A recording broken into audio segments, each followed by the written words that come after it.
This is not a drill. My name is Greta Thunberg.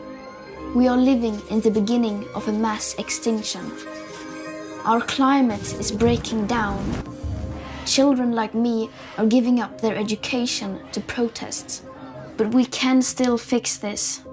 You can still fix this. You and me were a team, huh? Yes.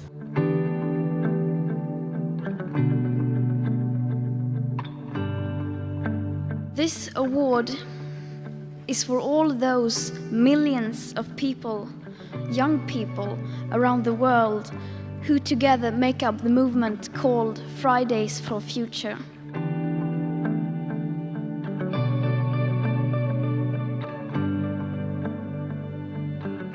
gonna strike for life and everything we love. We're gonna strike for you, will you strike for us? We're gonna strike for you, will you strike for us? All these fearless youth fighting for their future. A future they should be able to take for granted. But as it looks now, they cannot. With our business as usual, we are currently on track for a world that could displace billions of people from their homes. And yet, the link between the climate and ecological emergency and mass migration, famine, violations of human rights, and war is still not clear to many people. Activism works.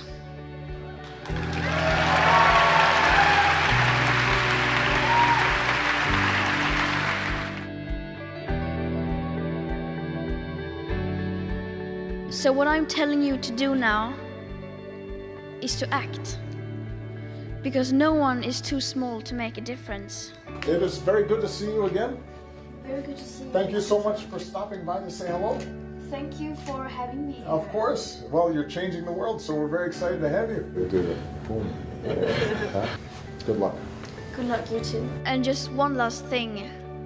See you on the streets.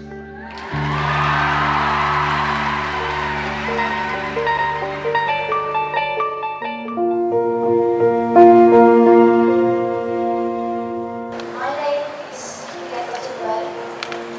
I am a 16-year-old climate activist from Sweden. I am grateful for being with you here in the USA, a nation that to many is the country of dreams. I also have a dream. That governments, political parties and corporations grasp the urgency climate and ecological crisis and come together despite their differences as you would in an emergency and take the measures required to safeguard the conditions for a dignified life for everyone on Earth. Because then we millions of school-starting youth could go back to school.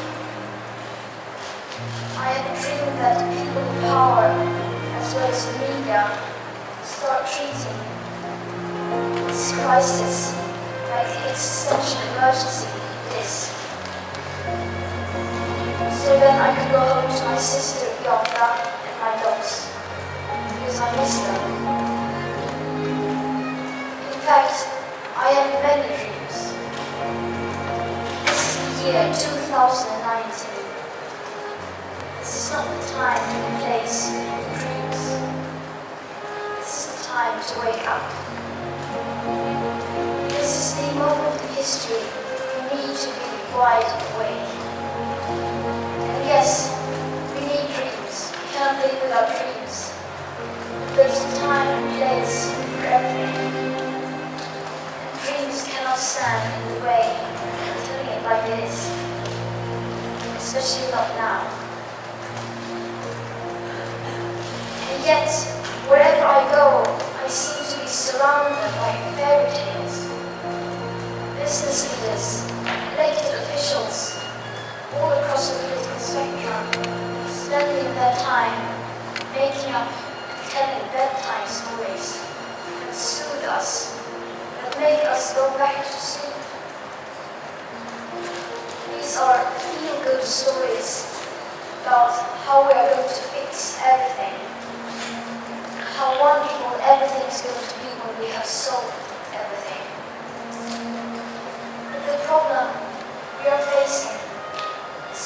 we lack the ability to dream or to imagine as a world. The problem now is that we need to wake up. It is time to face the reality, the facts, the science.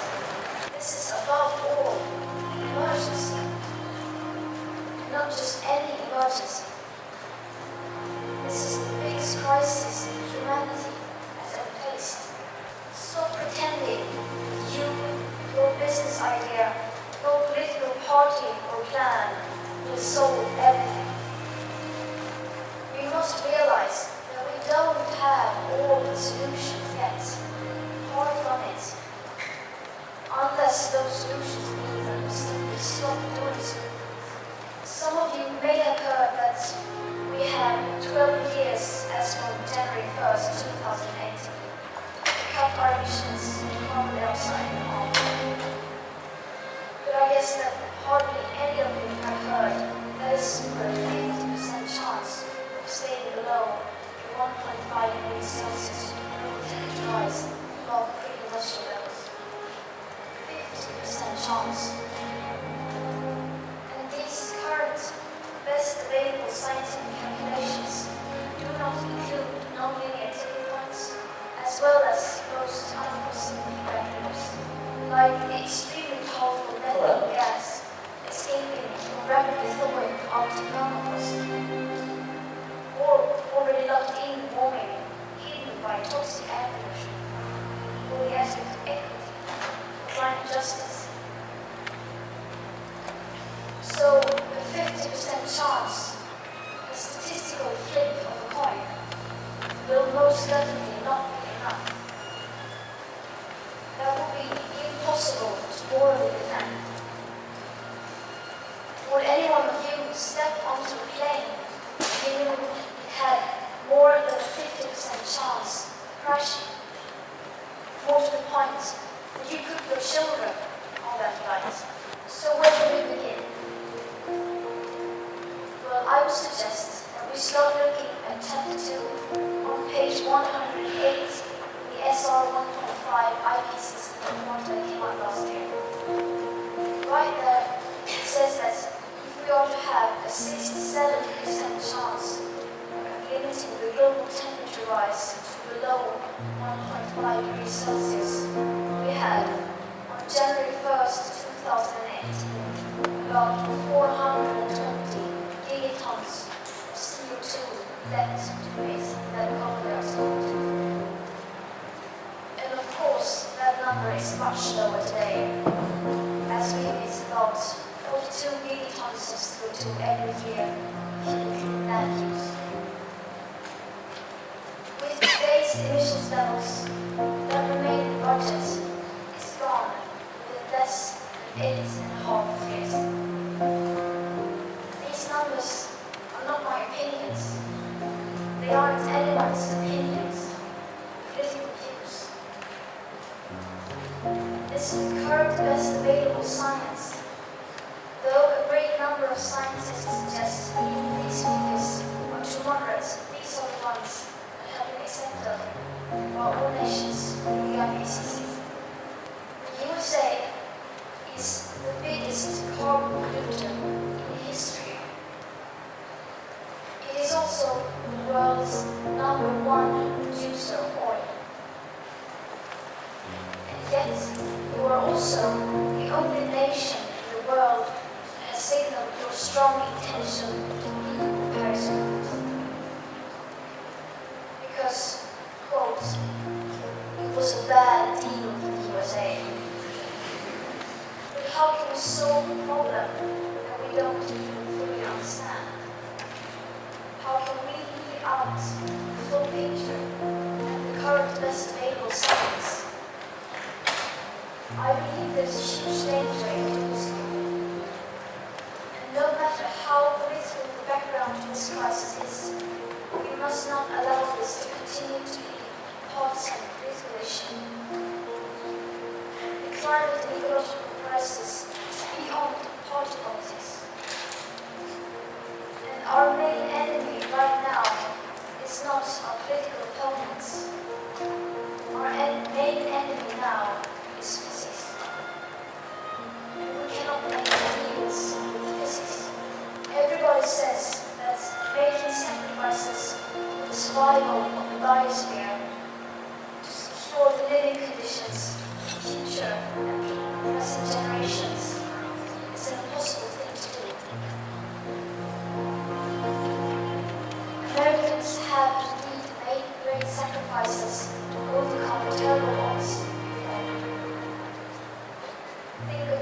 soldiers that rushed ashore in that first wave on Omaha Beach on today.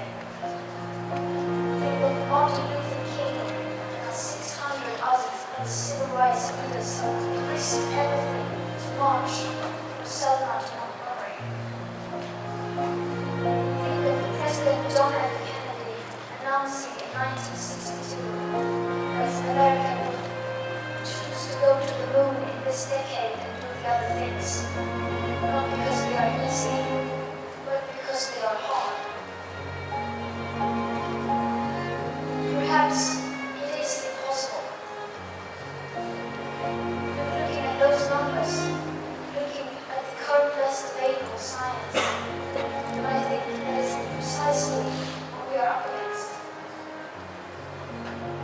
But you must not spend all of your time dreaming or see this as some political fight to win. And you must not gamble your children's future. Instead, you must unite behind science.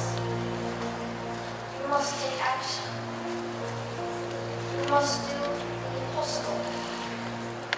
Because giving up can never be an option. Thank you.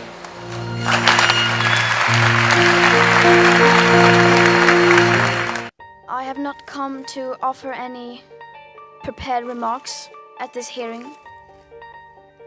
I am instead attaching my testimony. It is the IPCC Special Report on Global Warming of 1.5 degrees Celsius, the SR 1.5, which was released on October 8th, 2018. I am submitting this report as my testimony because I don't want you to listen to me. I want you to listen to the scientists. And I want you to unite behind the science. And then I want you to take real action. Thank you.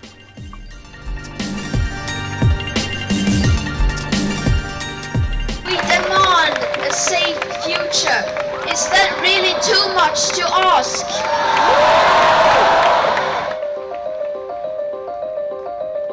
Right now, we have not taken to the streets, sacrificing our education for the adults and politicians to take selfies with us and tell us that they really, really admire what we do.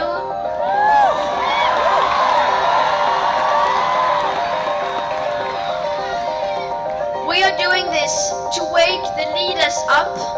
We are doing this to get them to act. We deserve a safe future. Where I come from, things are very different than here. But when it comes to the climate and ecological emergency and the people in power, it is pretty much the same. In fact, everywhere I have been, the situation is more or less the same. The people in power, their beautiful words are the same. The number of politicians and celebrities who want to take selfies with us are the same. The empty promises are the same. The lies are the same. And the inaction is the same.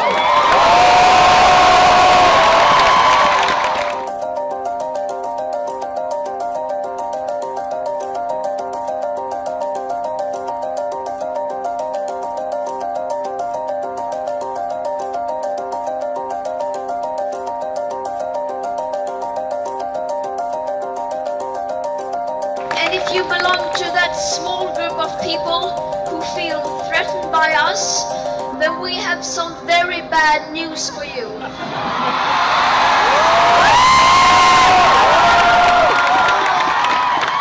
Because this is only the beginning.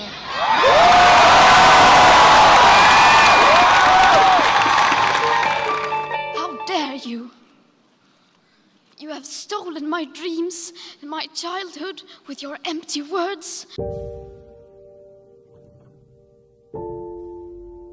My message is that we'll be watching you.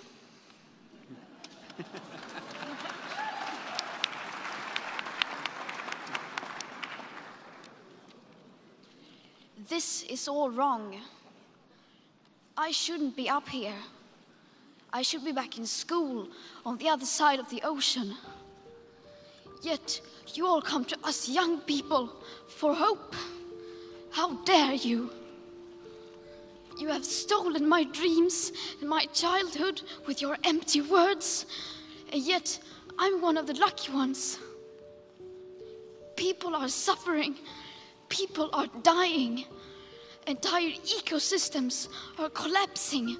We are in the beginning of a mass extinction, and all you can talk about is money and fairy tales of eternal economic growth. How dare you?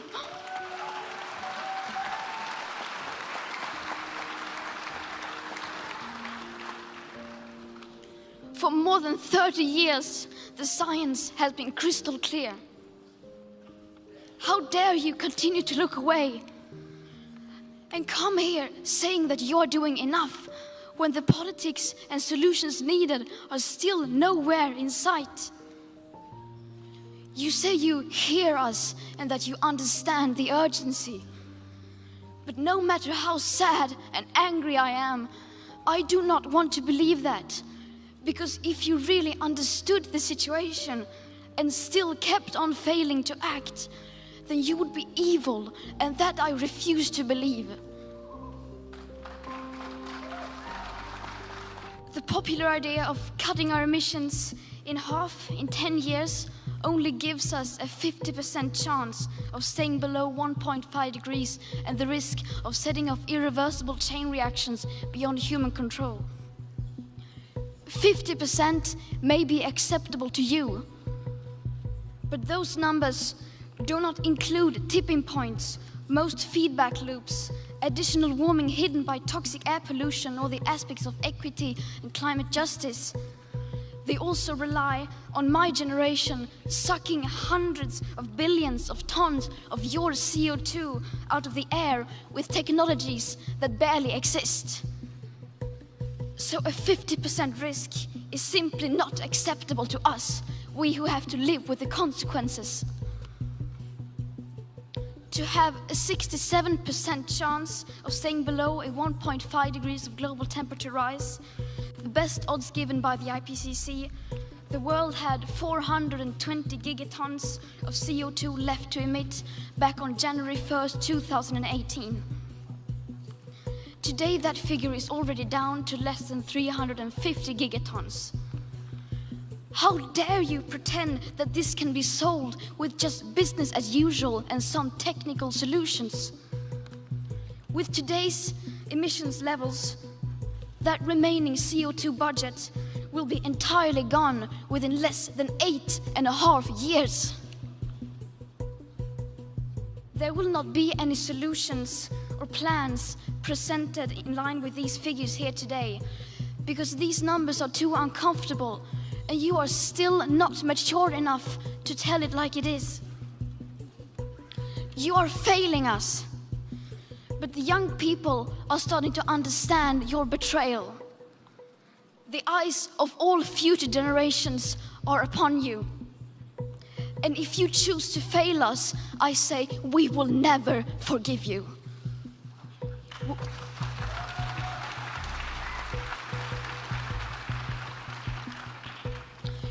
We will not let you get away with this. Right here, right now, is where we draw the line. The world is waking up, and change is coming whether you like it or not. Thank you.